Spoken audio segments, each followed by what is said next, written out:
देखने गए, एक पूरा मैंने हॉल्स को बुक होते हुए देखा, एक फेस्टिवल मूड की तरह कि हां आज हमने ये फिल्म देखने जानी है। मोहल्ले के मोहल्ले देखने गए, ये कोई सामान्य नहीं थी, वो एक मास मूवमेंट बन गया था। और वो मास मूवमेंट इसलिए बना था क्योंकि ये देश बदल गया है। कोई कहता था ना पहले कि ये देश बदल रहा है, ये देश बदल रहा है, लेकिन ये देश बदल चुका है। इस देश के अंदर अब सच सुना जाता है और जो सच बोलने की कुव्वत रखता है उसको ऑडियंस मिलती है। नाना पाटेकर जी, ये इस देश की सच्चाई है जो बीते 2-2.5 सालों के अंदर हम सब ने देखी है। आप देखिए किस तरह से हमने एक बड़ा बदलाव देखा है हर जगत के अंदर, चाहे वो क्रिकेटिंग वर्ड हो, चाहे वो सिनेमा का वर्ड हो, चाहे वो न्यूज मीडिया का वर्ड हो, और चाहे वो अदाकारी का वर्ड हो। हमने एक बहुत बड़ा बदलाव देखा है। इस पर आप कुछ कहना चाहते हैं? ये जो बदलाव आया है समाज के अंदर, बदलेगी वैसे बदलाव आएगा। मेरे जमाने के जो लोग थे, पहले लोग डरते थे नाना, अब थोड़ा खुल के बोलने लगे। नहीं, मुझे डरते नहीं थे, हमारे पास इतने माध्यम नहीं थे। एक आपकी किताब आई थी अर्बन नक्सल, और प्रधानमंत्री ने भी इस शब्द का इस्तेमाल करा है इसी हफ्ते एक पॉलिटिकल रैली के अंदर। तो आपकी राय में अर्बन नक्सल कौन है? ये अच्छा आपने एक सवाल किया। आज जो अर्बन नक्सलिज्म, ये पूरा ये पॉलिटिकल साइंस है, ये कोई ऐसा नहीं मनगढ़ंत बात। जो रेड मनी है जो चाइना की तरफ से आता है, और जो ग्रीन मनी है जो कि अफगानिस्तान की तरफ से आता है, और उस पैसे से भारत को डिस्टेबलाइज करने के लिए जो इस्तेमाल होता है, जिन लोगों को यूज किया जाता है, वो अर्बन नक्सल्स है। वरना आप ही मुझे बताइए, वैक्सीन तो सबने लगवाई है, वैक्सीन से ही हम बचे हुए हैं, वैक्सीन के ही कारण हम आमने सामने बैठे हुए हैं, तो फिर ये लोग वैक्सीन का विरोध क्यों करते हैं? एक डिवाइड क्रिएट हो गया है, और वो डिवाइड है, आप और पल्लवी जी और विवेक जी इसको लाख बना करें, एक साउथ और बॉलीवुड के बीच में एक डिवाइड क्रिएट हुआ है। और वो डिवाइड ये है कि साउथ की फिल्में थोड़ी चल रही हैं और बॉलीवुड की फिल्में उतनी नहीं चल पाई। तो वो डिवाइड क्यों आया, किस लिए आया, और इसकी वास्तविकता क्या है? नाना जी, आप इस पर कुछ बोलते हैं? नहीं, एक अलग किस्म से बाहुबली से हम शुरुआत करते हैं। एक अलग तरीके से एक फिल्म का निर्माण किया गया, तो इमीडिएट हमको एक कुछ अलग देखने को मिला, तो वो फिल्म एकदम बहुत सी चल गई। फिर उस पैटर्न पे बाकी की कुछ फिल्में आई, तो उस वक्त उनको जो लिफ्ट मिला, तो उस वक्त बॉलीवुड में उसका इतना बड़ा बोलबाला हो गया, तो कुछ फिल्में दब गई। तो वो एक टेम्पररी फेज था।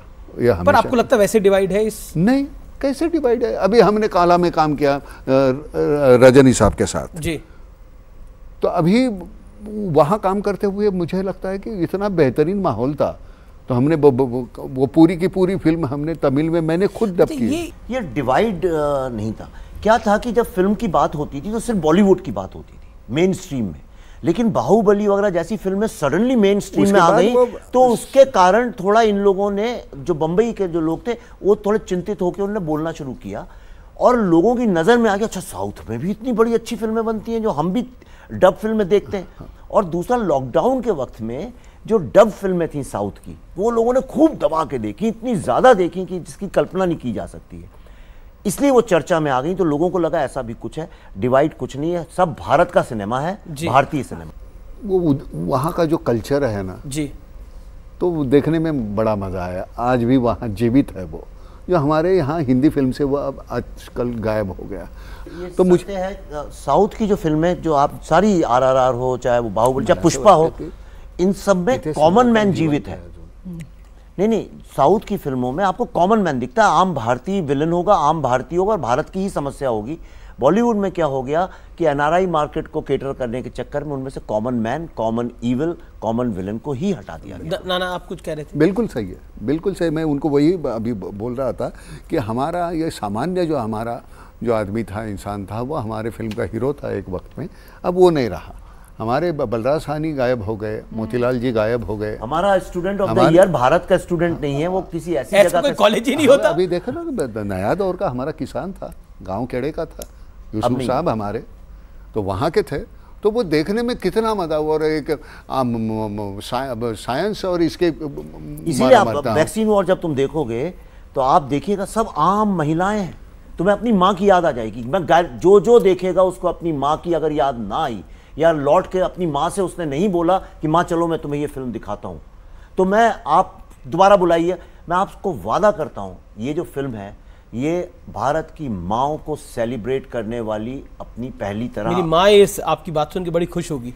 आपकी माँ को तो आप जरूर दिखाइएगा, आपको, और आपको भी गर्व होगा अपनी माँ के ऊपर। दो माँओं पे आपको गर्व होगा, अपनी माँ पे और भारत माँ पे। चलिए अब इस दौर में सियासत और थोड़ी सिनेमा की बात कर लेते हैं।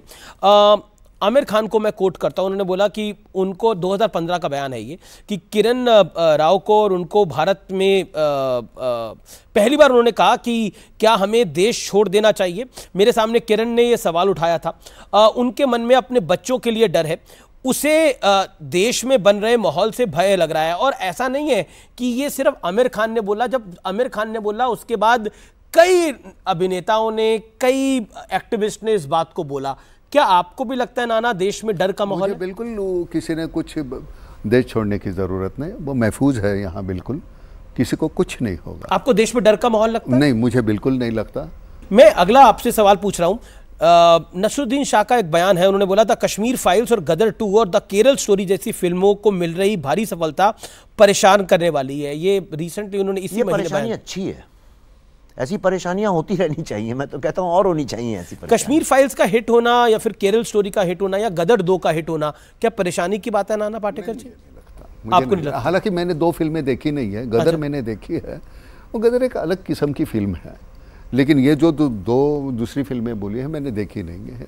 मैंने जानबूझ के इसकी कश्मीर फाइल नहीं देखी ताकि मुझे ये फिल्म करनी थी, तो मैंने कहा उसके पहले मैंने देखना नहीं चाहता जी। अब मैं आपके एक बहुत करीबी दोस्त की बात बता रहा हूँ आपको, वो है प्रकाश राज। वो कह रहे हैं कि कुछ दिन पहले उन्होंने प्रकाश राज इनके दोस्त हैं बहुत अच्छे तो वो उन्होंने बोला कुछ दिन पहले प्रधानमंत्री की तुलना हिटलर से कर दी थी। मई 2023 का उनका बयान है। क्या व्हाट यू हैव टू से? देखिए, अब मैंने आपको बोला ना, ये बुझती हुई लौ है, ये दुकानें अब बंद हो गई हैं, ये हारे हुए लोग हैं।